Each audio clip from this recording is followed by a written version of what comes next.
is kind of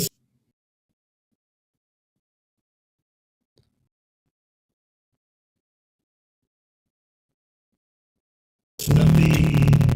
Cold chill up your spine, you'll get your ass moving some.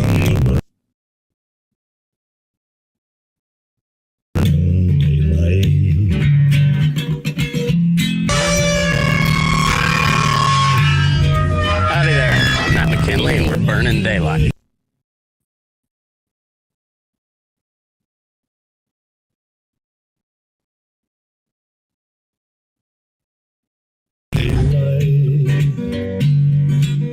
In the saddle till the job's done right. Welcome to Burning Daylight, the only podcast for the working cowboy.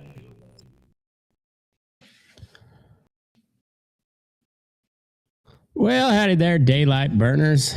Happy Monday. It's a little late getting it out to you again, but hey, that's just kind of how I roll, I suppose. This is the Friggin Farm and Ranch Report for Monday, June 1st, 2026. I was going to add an extra 20 in there because, well, I can't do that right now. $20 don't go very far.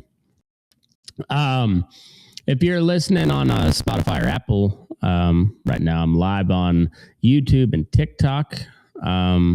Computer's bogging down a little bit because I got TikTok thing running concurrently. Hopefully I can get that to where I can just run it all through my studio. But anyway, got a whole bunch of talking a whole bunch of nonsense that you guys don't want to hear. But if you're listening on Apple or Spotify and you like what I'm doing, just remember this is what I read or what I read to you, but all the stuff that goes into it, where I get my information, can be found over at Substack, burningdaylight.substack.com. Subscribe over there as a paying member, and you get all the charts, the graphs, the rundowns, the full readout of what I put together on this show, and you get access to the apps that I'm building. We got A Man About a Horse, which is my equine intelligence app, and it's pretty cool. There's a couple different features. The See a Man About a Horse app feature on the Man About a Horse app. It helps you price your horse, figure out what it's worth, and where the best place to market it is. It does need some work, so I need some help with that. So if you're interested and you like looking at horses, you're trading horses, you're selling, and make your living off of horses, hit me up, and I would love to have you guys help me out, get this thing really, really tuned in, and you'll get some extra perks for helping me test it out. Also, I've got the Burning Daylight Report dashboard, which is what I use to put all this stuff together. It's kind of a news aggregator, market reader, and market predictor, kind of. We're still working on that, but it's getting dialed in. And I got to say, it's pretty good. It's pretty good. So anyway, it reads the markets. It's got a bunch of ag news. It's got a bunch of foreign policy and domestic policy news. I think Drudge app, but better, or the Drudge Report, but better. And also, it's got a war tracker that shows you what the current conflict's going on and today, and over the current conflicts around the world. It keeps you up to date on those, and I think that's important because the United States of America is involved in a whole bunch of them. And I know that if you're listening to this show, you may be in the military, but you dang sure know somebody who is. So anyway, please check that out. And that's all over at burningdaylight.substack.com. I also use that war tracker to update my war reel, which I think is important for you guys to hear, because not only is it your friends and your family doing the fighting, it's also your tax dollars paying for it all, and also reaping the benefits of these high deals, because we went gallivanting around the Middle East again. Okay. But that's all I got. burninDaylight.substack.com, and check out all the other social medias there. Not as active as I once was, but I still post from time to time. All right, let's get into the show. Where's my slideshow? There we are. Okay. So here's what we got for tonight. The board got absolutely smoked today. Just got its teeth kicked in. Live cattle were down $11. Wheat was down 23 cents. Corn was off about 8 cents, and crude oil went the other direction. And my script that I had AI make for me here says, well, I'll pull Ron Burgundy. And crude oil somehow went the other direction. That somehow means we're still at war in the Strait of Hormuz, the Red Sea, and all that good stuff. It's real doozy, fellas. Real doozy. Anyway, West Texas index on the crude oil was up 4% to $92 a gallon, or a barrel, not a gallon. But it's not a contradiction, and that's kind of the whole story. We're going to walk through why these two things happen at the same time and what it means for your output going forward, and more importantly, your checkbook, and more importantly, your outlook going forward. All right, let's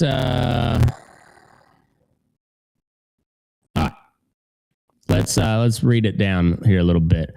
Tail of the tape here is the board versus the cash market, and it is the widest gap of the year, coming in around $16. June live cattle closed down at 240.40, 240 cents a hundred. That was down $11.03, a 4.5% haircut on a single day.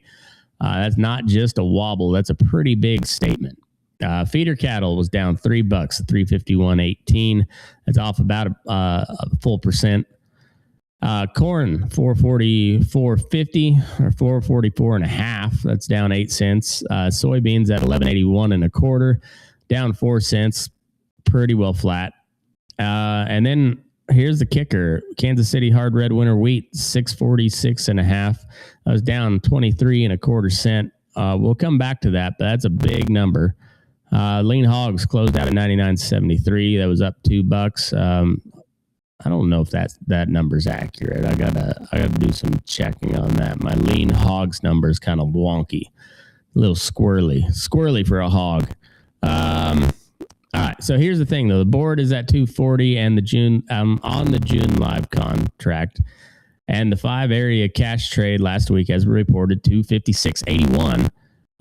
And that was for live cattle, 405 dressed. It's a $16 spread between what the futures say cattle are worth and what actual feeders got paid for actual cattle going to an actual kill plant. $16. The board and the barn are not telling the same story. One of them's lying, and you guys know where I stand on this. The cash market is the market. And it's been printing rich all spring. The 5 area average hasn't been below 255 since February, and the board keeps chopping. That's not true. The 5 area hasn't been below like 245 maybe since February, and the board keeps chopping lower like that we're in a bear market, but we're not. We're in the tightest cow herd nationally since Harry Truman was in the White House, and that means something's going on. Well, we got a couple things here. So number one's the May cattle on feed report came in heavier than the trade wanted. So 11.6 million head on feed. I think it was 11.584 was a little more precise number there, but call it 11.6. It was up 2% year over year. I'm doing a lot of repeating. You have to. What was that character on Goodfellas? Johnny 2 times, because he said everything 2 times. Anyway, 11.58 million head on feed.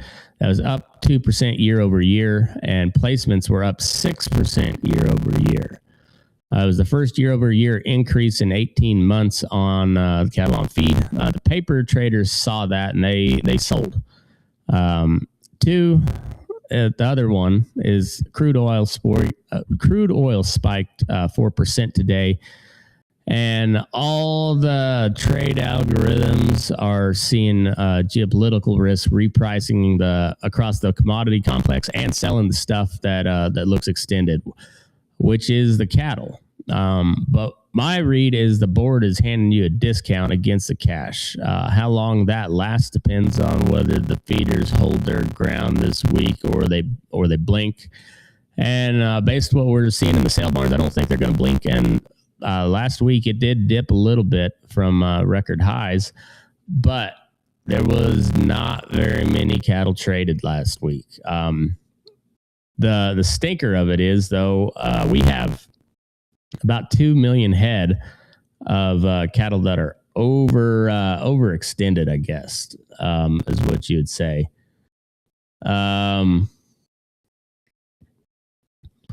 So 2 million head that were, I'm sorry, I'm checking my TikTok. I'm new to the TikTok live stuff, and I'm looking at it to see what we got going on. I don't think anybody's listening live right at the moment, but we did have a few people drop in.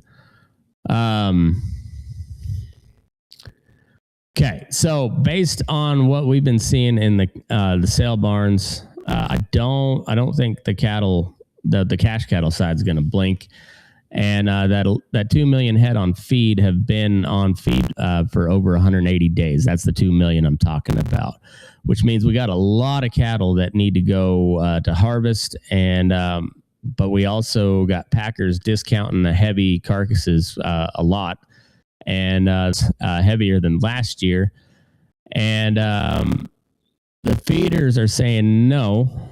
Our cattle are worth $260, $100, and they've been getting it. So we'll see if they decide to go ahead and move some this week. And I would venture to guess they're probably going to have to, because at some point that big dock on heavy cattle is going to be justified, because your cattle are just going to be sloppy at that point. All right, so let's go into the sale barn stuff. So should have had this one up already. Need my slide prompts in the transcript over here. Script, not transcript, will be later. Anyway, so again, this is what the board is missing here, and maybe they're not missing it. Some of them are, because futures market is very speculative. But we are the tightest national cow herd since Harry Truman, and the 5 area cash trade has been running above 250 for several weeks now. So and then running just below 250 for even longer. Let's get to the sale barn numbers. So on the Burnin Daylight report, I've got 20 markets around the country that I'm tracking. So as of close today, we had 20 markets, 20,960 or 38 head, 20,938 head, averaging 394 a hundredweight. Some of the standouts was Cattlemen's Livestock Exchange there in Arkansas, 459 pound calves, bringing 475. That's not much of a discount there. In Dakota, Oklahoma, we had 526 pound cattle at 429.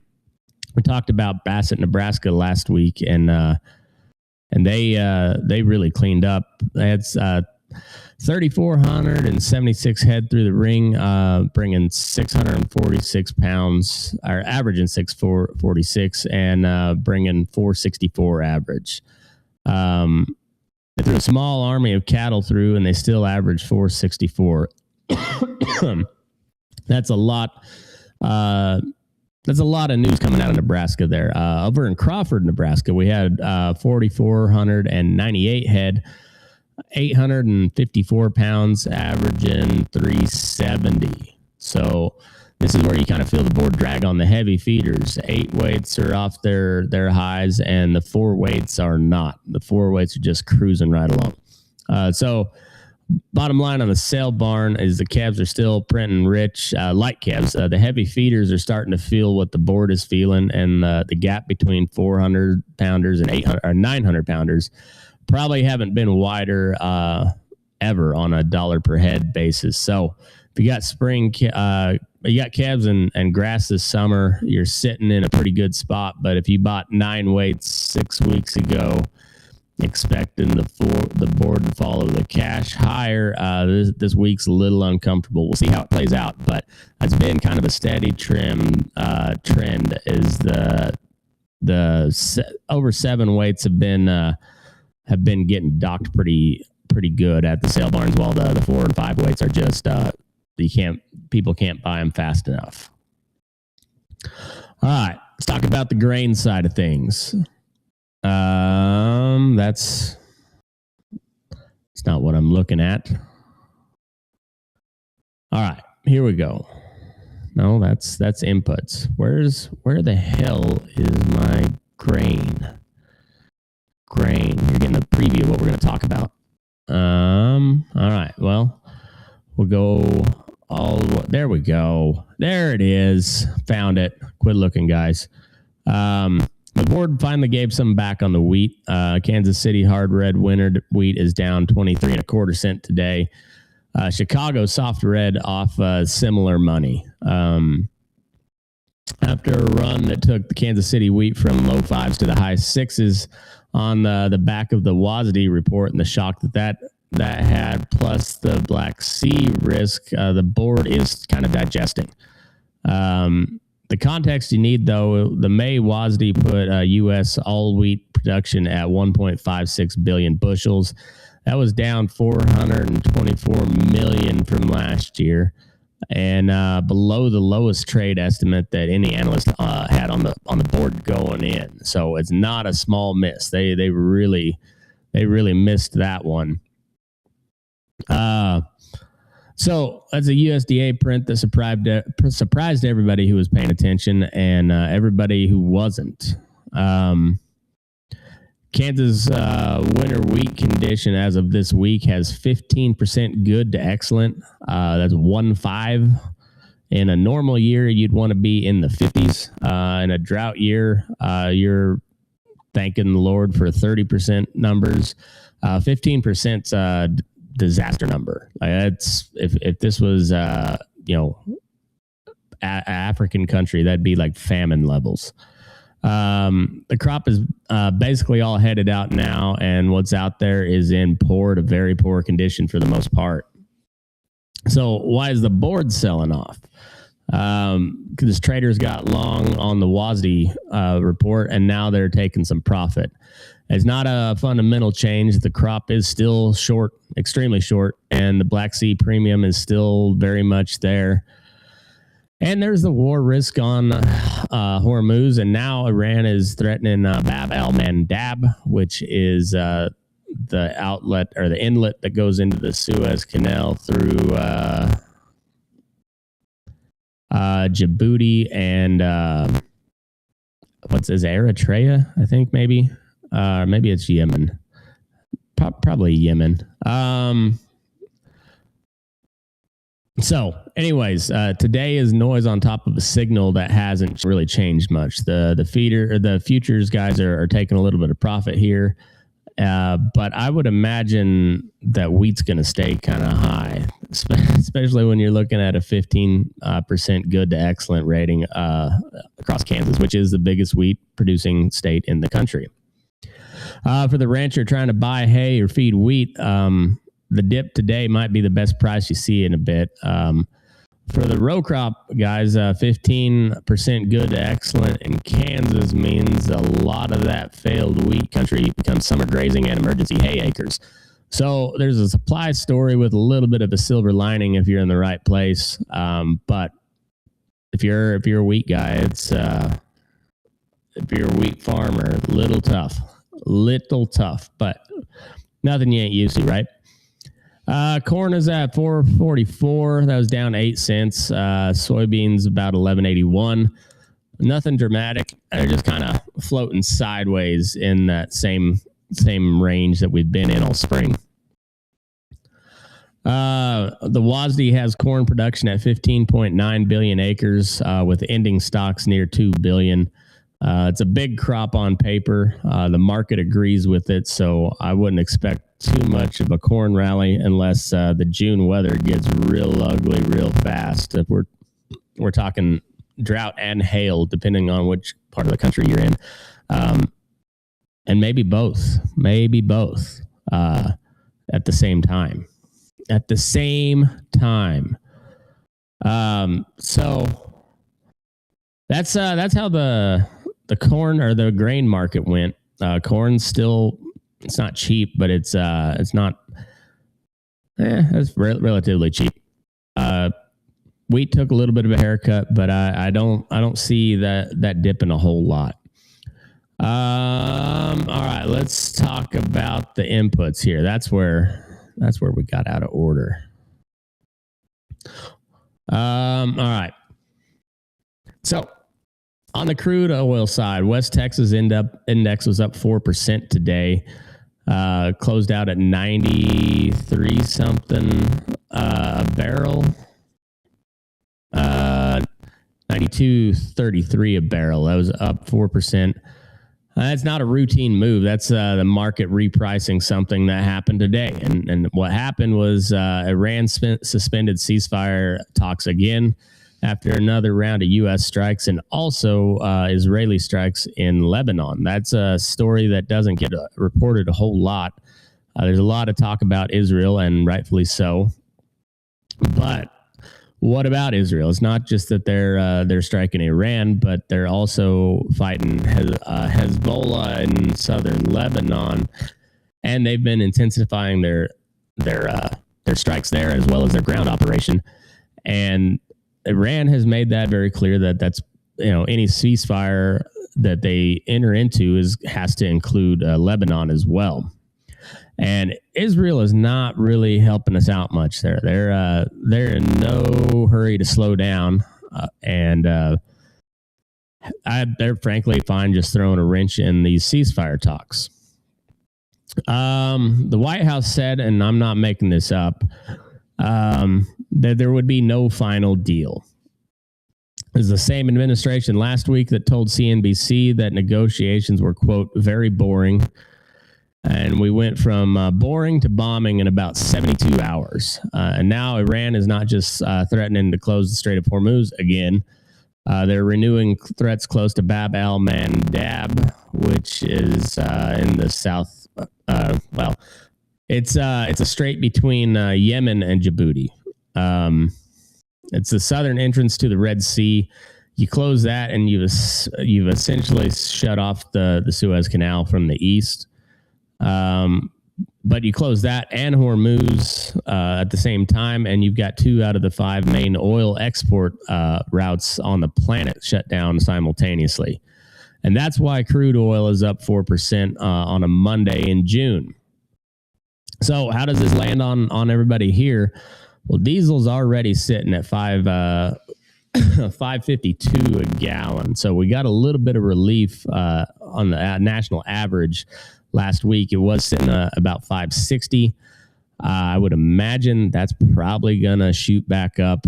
Maybe not this week, but definitely it's going to shoot back up. The diesel prices follow the crude oil prices, but there is a delay on that.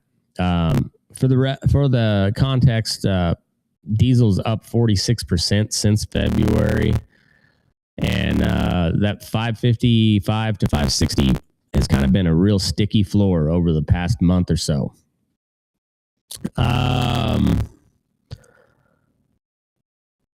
So it's already been sticky, and we've been talking about that new floor since March. But if the crude stays there, the next EIA read's going to be higher. Farm diesel is already up 46% since February. So every load of hay that you haul, every trip to the sale barn, every irrigation pump you run,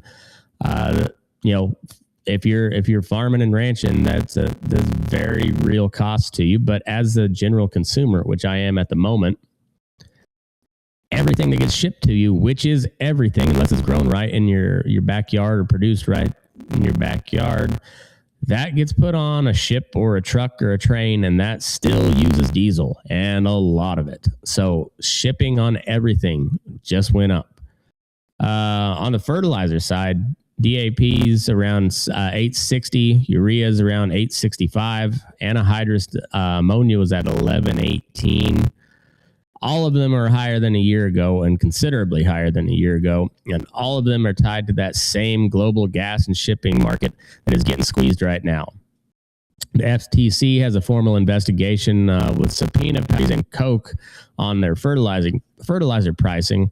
That's good for the long run, but it doesn't help your spring bill at all. Corn's down 8 cents on the day, which is a little bit of a relief on your ration side of things.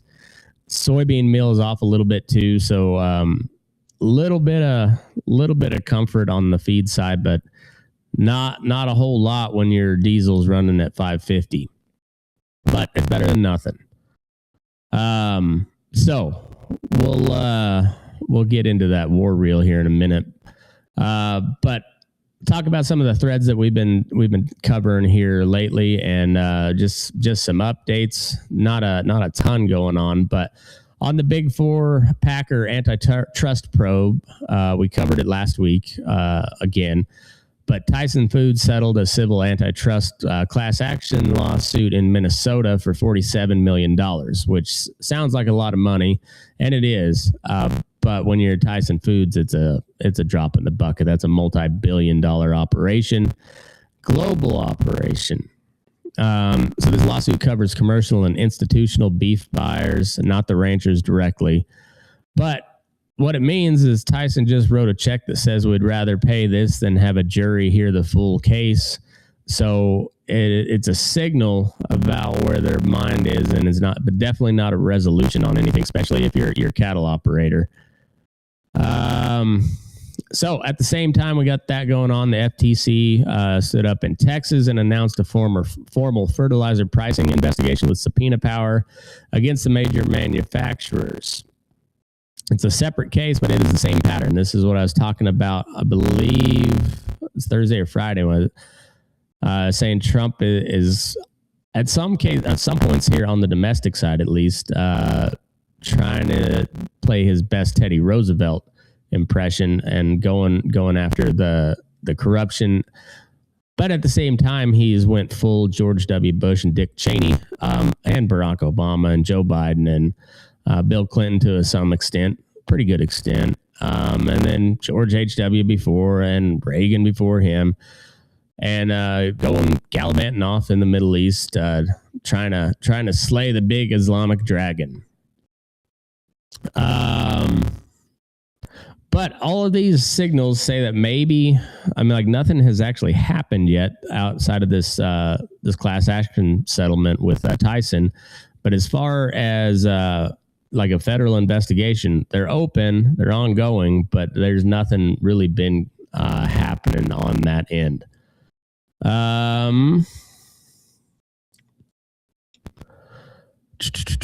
So the DOJ criminal probe on the beef is still running in parallel. There's no new docket movement to report since the last time I reported it. They had their big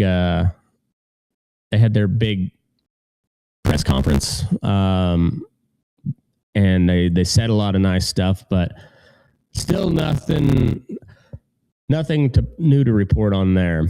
But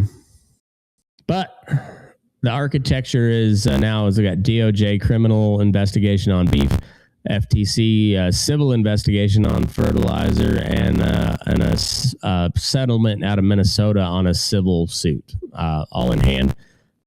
It's not a blue ribbon panel, but it's a multi-front legal action. We will see where it goes.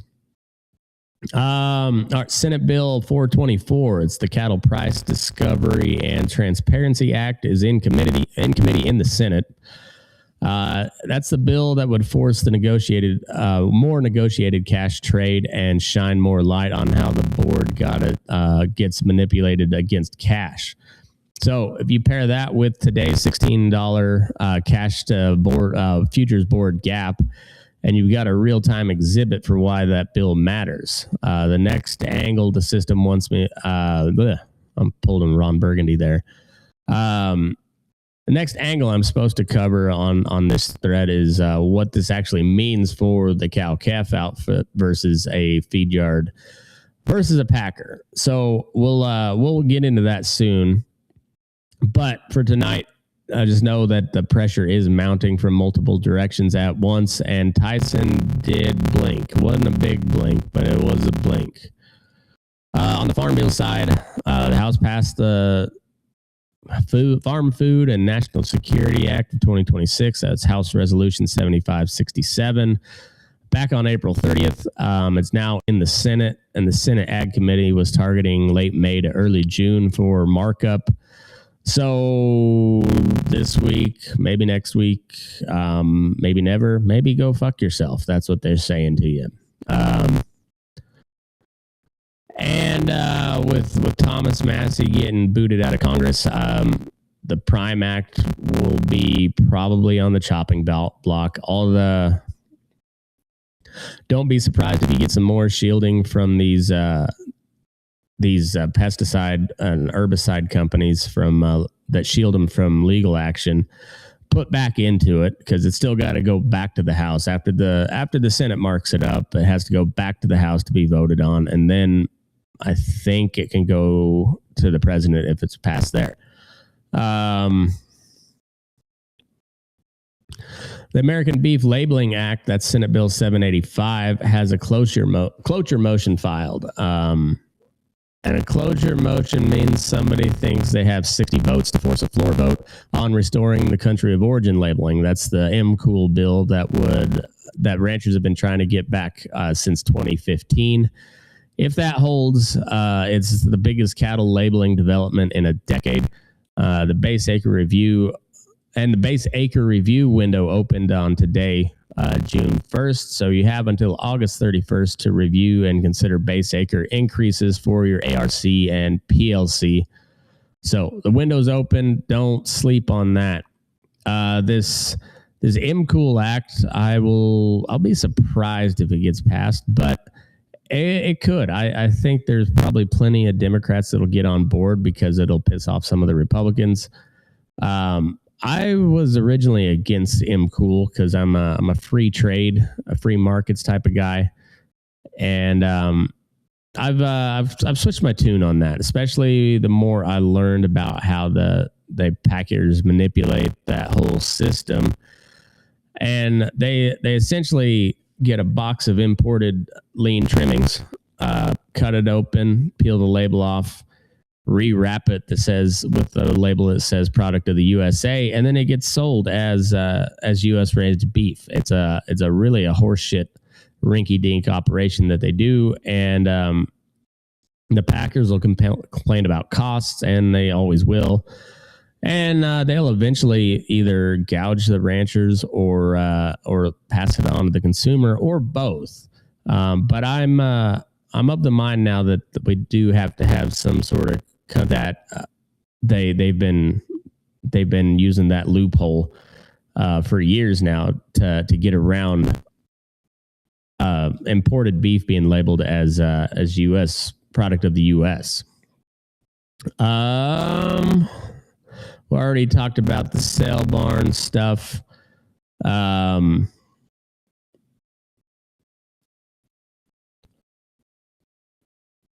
Okay, so we had 20,938 head sold on the 20 markets that I'm following. 394 average. The lightweights are going like hotcakes, and the heavies are kind of following the board and feeling the pinch there. The spread between the barn and the board, the cash and the board and the barn cash is the widest it's been all year. So we'll see how that holds up. So on your feedlot margins and leverage, here's just a real simple profit and loss for this week. So a pen of 7 weight steers that you placed on feed 60 days ago in the Southern Plains probably cost somewhere around $2,000 to $2,300 a head. We'll call it 320 to 330 on your set. That's per hundredweight on 700 pounds. They're now coming out around 1150 around today. Probably hitting. It could be hitting 1200, 1250. At 390 to 400 on the hook, they're worth right about $4,800 to $5,200 a head. Your feed costs over 60 days. Corn's at $464. That's 30 pounds a day. 60 days, roughly $800 in grain plus hay and overhead. So call it $1,000 total in feed. Your freight's going to run another 60 to $80 a head, and you're still making money, but not a ton. What was that? I had a slide on that. There we go. There's the feed yard math. Park myself up in the corner so you can see it a little better. So call it $1,000 on a head on feed. Freight's another 60 to 80, and then you're making some money, but it's not a whole lot. And if the cash holds at that 256 and the Packers don't shave the bid down even further this week, the feedlots are going to be okay. But if the board drags the cash market down 10 or $12 over the next 2 weeks, that math gets really ugly really fast.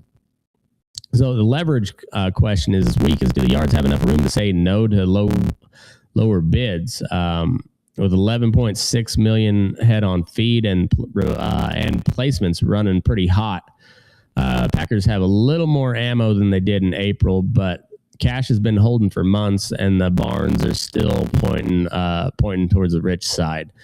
I would expect sideways to maybe slightly softer cash prices this week, with the feeders depending the bid harder than the board thinks they should. And I also we got almost 2 million head that are ready to go, and not a whole lot sold last week. So I would expect it to be a little bit softer because some guys are going to have to move some cattle. Let's go back to the drought. Here's the drought. So this thread, we'll keep it active because you're in agriculture. You live and die by the weather. And it's not real pretty out there. So more than 60% of the lower 48 is in some level of abnormally dry or drought conditions per the latest drought monitor.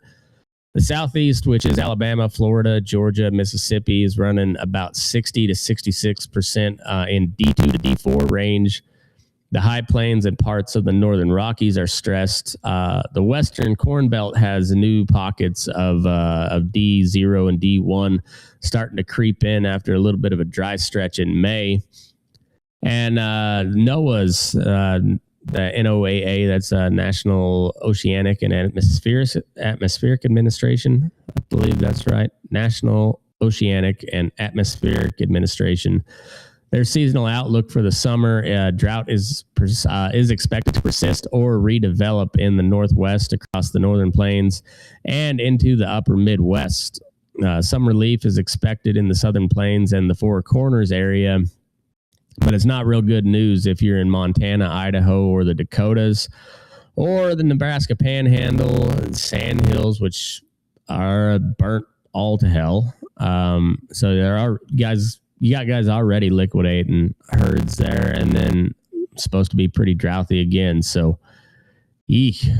Kansas wheat's at 15% good to excellent, which means a lot of those failed acres can become emergency grazing ground this summer. But that's a double-edged sword because more grazing opportunity on the front end, but less hay and straw production on the back end. And wheat's gonna get more expensive with less of it out there. That's just how market economics work. Coal cow prices are worth watching, though. We haven't seen a huge liquidation signal yet, but the barns aren't showing any abnormally heavy runs or weird class mixes. But if July turns hot and dry across the northern plains, that could change pretty fast. So The ranch on paper scenario, if you lose 40% of your grazing days in July and August, that's a direct conversation about which cows earn a spot to stay on the ranch and who earns a spot on the truck headed to the sale barn. Where's my policy? Here we go. That's where we're looking at.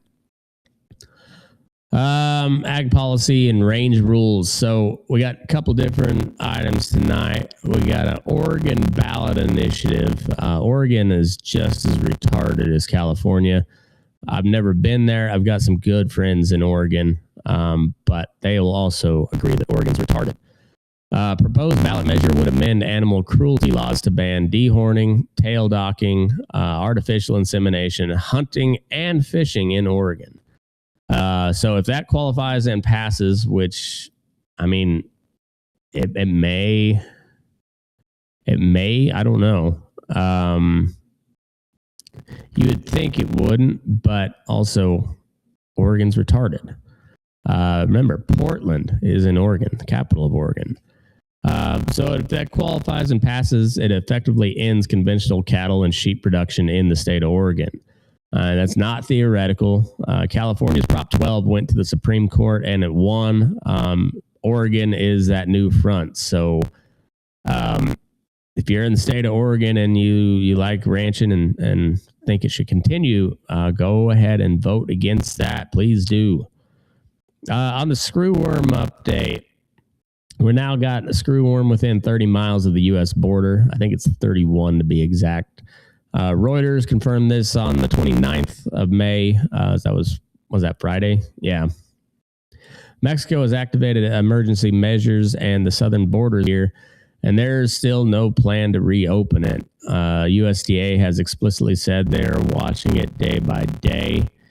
And if the screwworm does cross into the U.S., that becomes a national cattle emergency, not just an exaggeration. So every rancher in the Southwest, make sure you know what to do with screwworm. Keep in touch with your state vet. And, keep an eye out. Hopefully they can get those bastards knocked down. But I've never seen them, but it seems like a nasty deal. USDA brucellosis surveillance zone expansion in Montana, Wyoming, and Idaho is still in the proposed rulemaking. Additional counties adjacent to the greater Yellowstone area would require more testing and documentation for cattle and bison moving in and out. That comment period is open, so make your voice heard. Now we're on... Nope, that's the screwworm one. Where is... Need my war reel. There we go. So let's we'll do a little short version. God dang it. I lost my slideshow. Don't worry though. I'll be right back. Carry on with your bad selves. Here it is.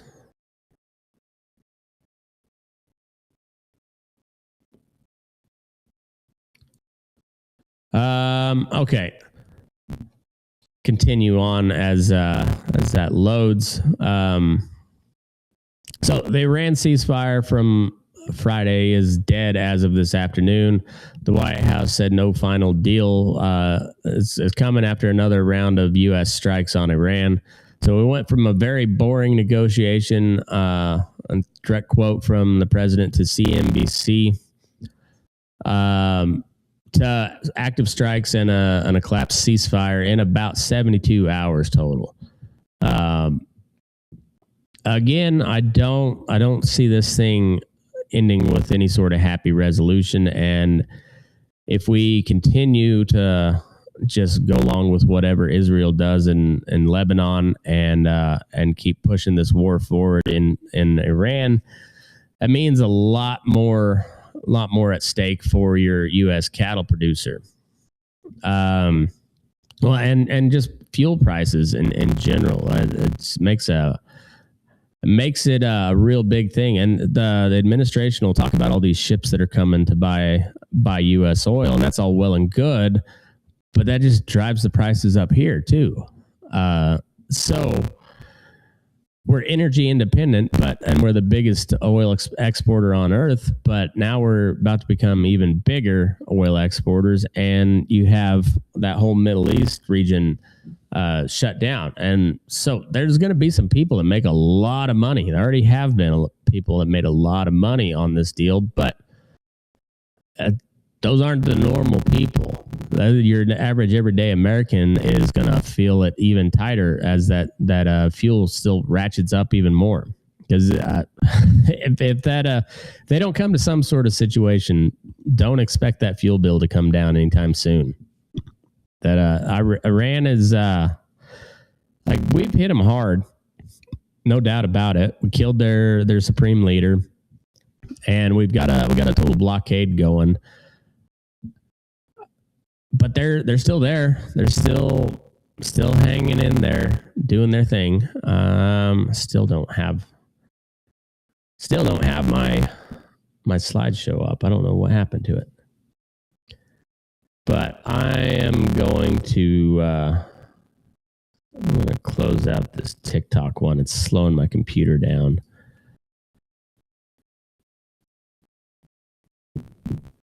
All right.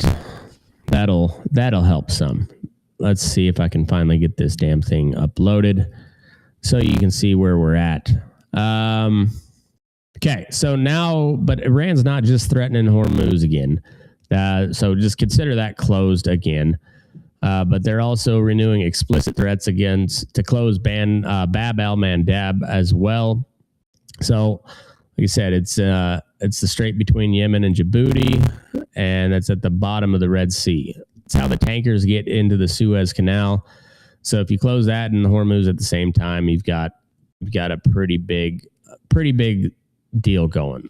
40% of the world's major oil routes shut down simultaneously. That's a pretty big deal. And that's why the West Texas crude index is up 4% to 92.33 today. It's not a technical move. Again, it's the market pricing in the possibility of both exits from the Persian Gulf and the Red Sea to get choked off in the same week. And to bring it home on that, the Fertilizer Institute CEO told the Senate Ag Committee that 34% of global urea moves through the Strait of Hormuz. And urea is already sitting at $8.65 a ton. It's up 47% since February. 47%. It's a ridiculous number. I'm gonna try this slideshow one more time before I call it quits.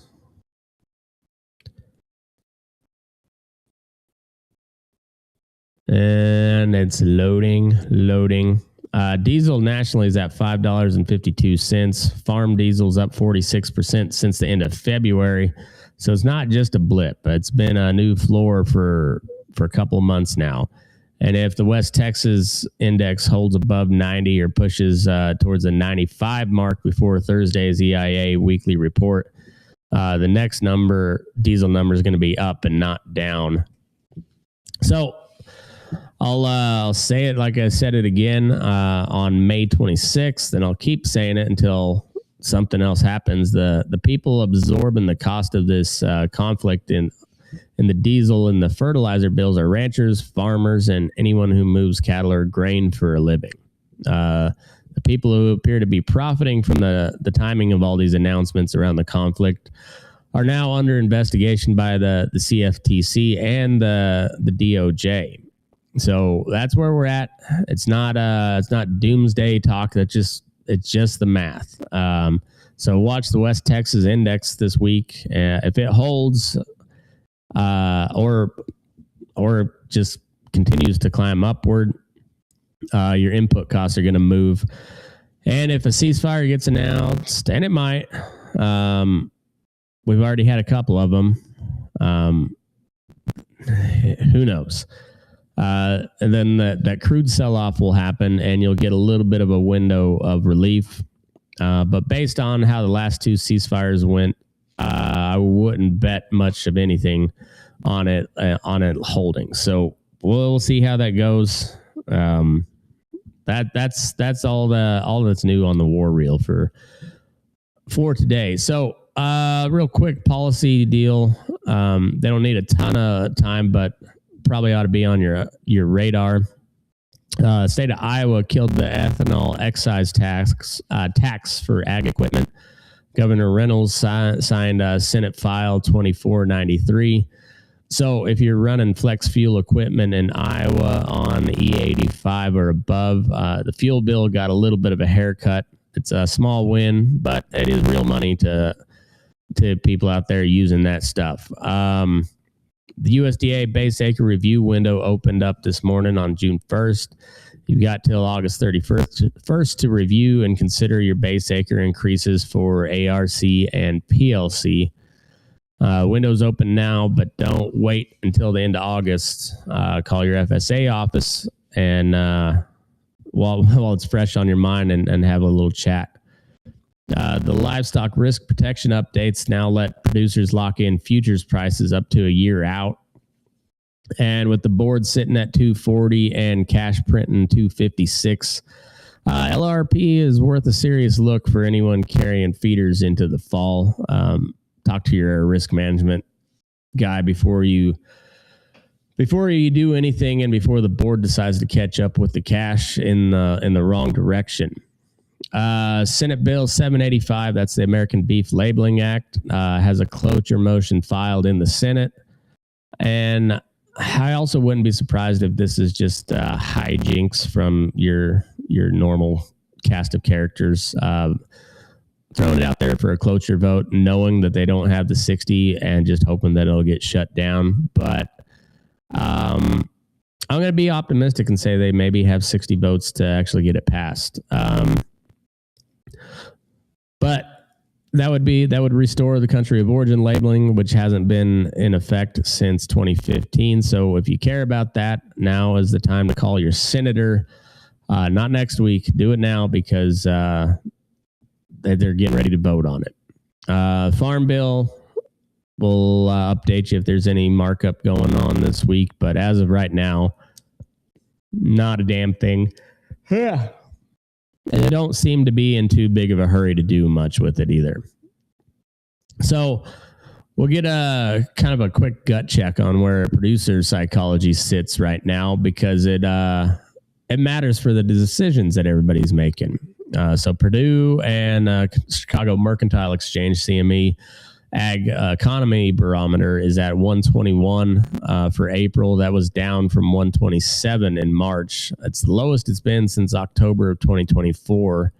And 2/3 of producers expect farm income to fall in 2026. 70% say it's a bad time for major capital purchases, and almost half name high input costs as the number one concern. So my read on that is the survey is capturing real pain, but it's averaging across row crop country and cattle country, and they are not telling the same story right now. So if you're farming corn in Illinois on rented ground, your 2026 budget is probably red ink. Purdue's own numbers have corn returns negative across most of the regions, and that's a bad spot to be in. But if you own cows or grass, you've got a decent calf crop on the ground, your income picture looks a little bit different. 5 area weighted average is at 256, and the national beef cow herd is at 27.6 million head, which is the smallest since 1951. The supply story doesn't fix itself in 1 or 2 years. It's the long-term leverage is still with the people who own the cattle and own the grass as well. But the danger right now, it's on the cost side. With your diesel at $5.50, your nitrogen's at $8.65, and anhydrous over $1,100. Interest rates that haven't given much back either. The cow's earning money, but your inputs are eating up a lot of your profits, if not all of them, and sometimes more so than what you brought in. your job between now and fall is to make sure that the numbers on the right side of the equation stays bigger than the number on the left, and it's getting tougher to do. So, all right, that's what I got for Monday, June 1st.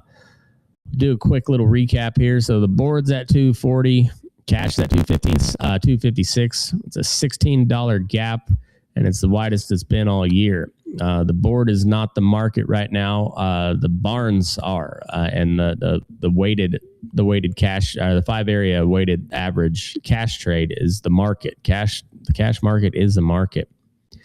If the feeders hold this week, or any of the feeders that hold this week are probably going to end up being right. Iran killed the ceasefire. You could say Israel killed the ceasefire. You could say that we killed the ceasefire. Either way, there's no more ceasefire, and it's threatened. Iran's threatening to close the 2 straits at once now. West Texas index up 4%. So your next diesel and fertilizer bill is probably going to be higher than before. It's definitely going to probably get higher before it gets lower. That's not just a prediction. That's just simple math. Third, the USDA base acre review window opened this morning. So, and that closes on August 31st. So call your FSA office. There's real money sitting on the table, and there is a real deadline for now, at least. And then on the screwworm stuff, just because I'm interested. I don't want it to cross. Definitely don't want it to cross. But I'm kind of wondering what it pays to cowboy down in Mexico. Maybe get a chance to go treat some of that stuff. I heard it's nasty. But 30 miles from the U.S. border. So if you run cattle anywhere in the Southwest, make sure you know what you're dealing with, or as much as you can. It's not fear mongering, because that shit has just been creeping closer, and they closed the distance by half since the last time I told you about it. So getting closer, and I bet everybody running cattle there on the border is starting to pucker a little bit. All right, for the full research packet, that's the barn data, all the sources, all the charts. Go to burnindaylight.substack.com. Like, follow, subscribe, rate, review, all that nonsense that goes into this whole podcast machine. But please do all that. It helps me out, helps me get the show out more, which helps me bring in a little bit more money, which makes it more worthwhile for me to do. But I hope you guys enjoy what I put out. Appreciate y'all listening. Now, move your ass. We're burning daylight.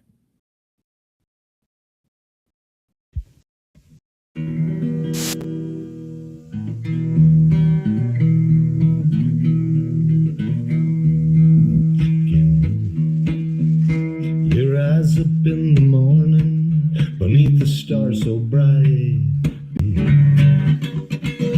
Burning daylight.